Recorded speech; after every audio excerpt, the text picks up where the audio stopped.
Joining us now to discuss, I'm pleased to say it's Michael Wolff, founder of Activate, a technology and media consulting firm based in New York. Wolff, of course, was also formerly a Yahoo board member, president of MTV Networks. You're a man who knows content, you're a man who knows communications.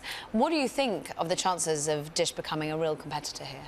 I think Dish has, one of the things it has going for it is that Dish has 9 million TV subscribers, and being able to add on another service to those people is going to be rather easy. And if you look, Charlie Ergen, Dish's chairman, he's been basically the Svengali of Spectrum.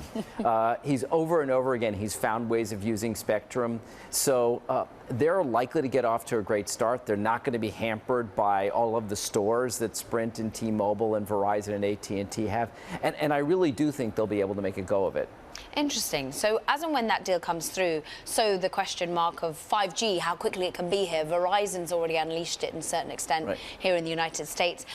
I hail from the UK, where 5G's just been announced by the likes of Vodafone just today. So are we, particularly with the interesting note of Huawei and some of the dialing back of tensions there, is 5G front and center now for the United States? 5G is definitely front and center. So you're now, there's a lot of people who wondered, is this deal with Sprint and T-Mobile, is that going to take away competition? Actually, it's going to enhance competition, because we're going to have 3 companies who are going to be fighting for 5G. And 5G is likely to light up so many things, from virtual reality to augmented reality to mobile gaming.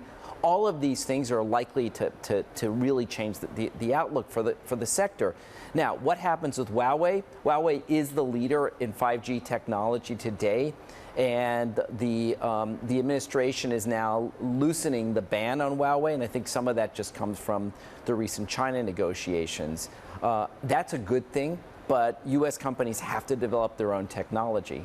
It's a good thing in terms of embedding Huawei within the 5G infrastructure? Because I've been speaking with the Nokia CEO, for example, and he says, look, it's very easy to switch from Huawei to Nokia, and I'm sure Ericsson would like to give it a go. I think that Huawei is integral to the American chip companies and so many of the other things. So what's happening now is, at this moment, is Huawei engineers are figuring out how to pull out every American component out of their products, and that just doesn't make sense for us. We want to have a very vibrant chip industry, and at the same time, we want there to be competition for core equipment. We don't want the equipment to be too expensive to stop the wireless operators from rolling out their networks.